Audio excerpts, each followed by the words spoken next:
Who's got it? Over here to the left, Bill Rabinowitz, Columbus Dispatch.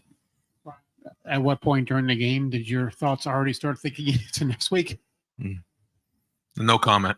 Yeah, I can't get into that. I mean, it's, I would just say, though, that our team did a great job of staying focused this week. Not easy to do for anybody, but we did. We stayed in the moment and, played well.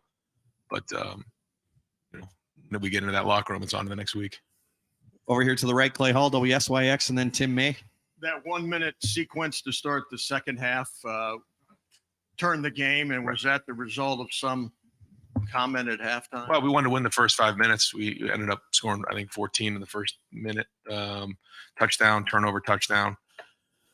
Something that we talked about all year is coming out in the second half and playing well. Every year you try to identify the areas that you want to improve on, and that was an area that we wanted to do a great job with. And so good to see us come out like that and gave us a little bit of a cushion, and then allowed us an opportunity to get some of those guys out of the game and rest it up for next week.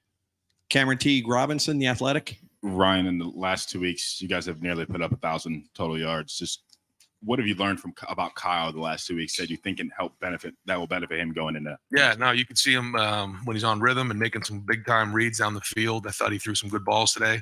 When he's playing situational football and his feet are in rhythm like that, you can see, we got the weapons and he's got the talent. So, it's all been a build up towards this week to go swing as hard as we can and play our tails off. And so I feel like we have all of our weapons here and healthy, and that's great. We'll get Tommy back for next week. Tommy was ready to play in this one, and I had to pull him back, and it was almost a fist fight, but I won. I'll be honest, it took some late night texts last night he wanted to play, and this is a guy who has put so much into this program. Coming back, and for senior day, for him not to be out there was really hard for Tommy, really hard. But I just explained to him there's just too much on the line moving forward to risk any kind of setback, that we need him at his best. And he was, after some calming down, he was okay. But it was not easy for him to not play in this game, and that was my decision. He was ready to go. He pushed himself to get to a point, but he'll have another great week of practice and be at 100% going into next week. Over to the right, Austin Ward, the podcast, and then Tim May. Ryan, I'm sure you'll look more closely on film, but did you feel in the first half when you talk about Kyle's footwork, it seemed like maybe he wasn't in quite the same rhythm as he was a week ago? Did you have that sense at all in the first half with him? I have to look at the film quickly. We're not going to really dive into this film all that much, but we are going to grade it and make sure we stay with our routine. I have to look at a couple of them. I know there were a couple that the looks were a little bit different than what we expected. And so, in those moments, you got to keep your feet moving and move on to the next thing.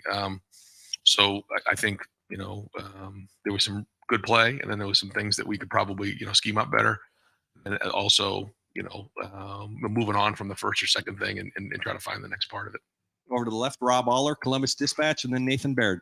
Ron, what's the challenge of the fine line between playing guys and taking them out so they don't get injured? And were you swallowing hard at the end of the first half when Kyle drops back and gets hit there and kind of gets up slowly? It is you got to thread that needle, you do. And ultimately, we have to win every game. So that's the number one goal. But you can't do anything, anything less than 100%. When it's time to go, you got to go, and you certainly can't go in there and try not to get people hurt. It doesn't work that way. You got to go. And we did. We played hard. We played physical. But when we were able to come out in the second half and build a little bit of that cushion, it was good to get those guys out and get them some rest. And that was the ideal situation for us, is that, if we could get them out and not play a full game, it allowed us a little bit more rest heading into next week. At the end of the half there. I think we had 4 drives inside the 10 or so. And I guess we could have just jumped into a 2-minute and fired it down the field, but, a tip ball or something goofy or a sack and the ball comes out, and all of a sudden you're into the fourth quarter. And I just felt like we had the ball coming out in the second half. So ran it a few times. We got a first down, then we got the penalty. But even the third down, I should have just run it. I mean, I knew the crowd wouldn't be too fired up about it, but that's the job of the head coach to just make the decision that's best for the team at that moment. But there was still, I think, 20 seconds on the clock, and I felt like maybe if we got a first down, we had a couple timeouts left, we could possibly push it up for a field goal, and the game was still in the balance at that point. Tim May, the Tim May Show. Yeah, Ryan, just your defense once again, a 50-something yard field goal cost you a shutout. I mean, do you feel for those guys a little bit as hard as they played tonight? And then number two, Trevion Henderson, once again the big burst. I mean, it's obvious what he brings, right? Yeah, no, he's a home run hitter, and the more opportunities he gets, and he gets to the second level, he's dangerous. Once we get him back there, and it's everybody's job to get him there. And I thought on that play in particular, I have to watch the film, but I think Emeka and I think Julian sprung him on the perimeter, but the guys up front did a nice job moving the line. And then Cade did a good job too on the backside of that. And you were asking about the defense. Yeah, well, listen, I just not having Tommy out there. We've had a couple of guys down. I think we should be at full capacity next week, which is great. But it's all going to be tested next week. And but you're seeing the strides. I mean, it is what it is. We're getting better every week, but it's all headed towards the end of the season and playing our best football. Nathan Baird, Cleveland.com, and then Dan Hope. When you say you think you'll be at full strength next week, does that include Mike Hall? Yeah, I mean, I'll try to give you guys somewhat of an update next week, but yeah, we're expecting to get everybody back. And with Kyle, you talked before this season about how over the course of the season, the answers you're getting from him when he comes off the field has been progressively better. Were you getting the answers you wanted tonight in those red zone short field situations? Yeah, I think so. Yeah, for the most part, he saw it. It wasn't there wasn't one where he came back and said I didn't see it that way. There was a play action pass where the corner was there. I asked him if he saw the corner. He said yes. He still made the throw and he snuck it in there, which was a really good ball. So no, I think he's seeing it well. And yeah, I mean, the communication's been good. Over here to the right, Bill Landis, the podcast. Ryan, it seemed like Emeka had his burst back today. I don't know if you thought that too down there, and how important was it to kind of get him feeling like himself again going to the next week? Huge. Yeah, it was. I saw it too. A little bit this week, and then it was great to see him in the game, kind of playing like that. You could see him. We tried to get him involved with a couple runs, a couple things on the perimeter, just to kind of see that. And yeah, I mean, he's getting as close to 100 as he could possibly be. Over to the left, Dan Hope, 11 Warriors. Ryan, Jack Sawyer had 3.5 tackles for loss today. Could you see that kind of performance coming from Jack with the way he's been playing lately? Yeah, he's been playing hard. His attitude's been great. Yeah, I think what do you have? Four or something tackles, sack, and then the sack fumble, which was big, right? That was Jack, and then he had the 3.5 TFLs, which is excellent. So yeah, I think he's getting better every week. Good news is best football's ahead of him. But another guy who just keeps putting time in, man. He just keeps putting days together. He keeps preparing, keeps grinding. Just like a bunch of those guys on defense. And that all we're counting on to pay off here down the stretch. All right, we're going to take just a few more questions for Coach, but in the meantime, I've got Jack Sawyer here. I'm going to move him to the far back table to the left. So if everybody at the tables could clear off there, those are for the student athletes. Jack, if you don't mind going to the far left.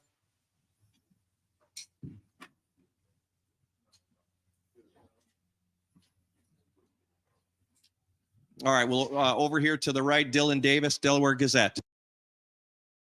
To play Dallin today and burn one of those games he has left. Yeah.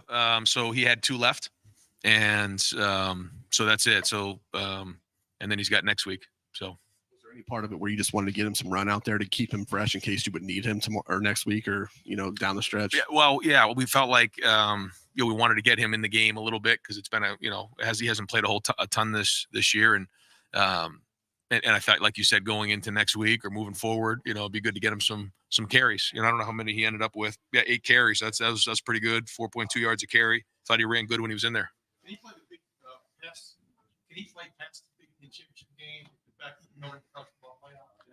Yeah, the way that it's been done in the past is that you get 4 games and then you have postseason. Yeah. Okay, we're going to go 2 more questions for Coach Stephen Means, Cleveland.com. Ryan, as you got asked earlier, Mecca looked a little bit better today. Obviously, Marvin's been Marvin all year. The way Trevion is running, the way Kyle's progressing. Is this offense 11 games into the season where you want it to be heading into next week? Yeah, I mean, yeah, we're here. we're here now. And is there always things we want to get better at? Absolutely. But I think you're seeing the identity that we're looking for. I think you're seeing the run, you're seeing the pass, you're seeing the explosiveness, and that's what we want. And so we're 11 games in, time to go play. Spencer Holbrook, Letterman Row. Ryan, you talk all the time about how everything falls back on the head coach, just at everything level of the program. Next week means everything to the program.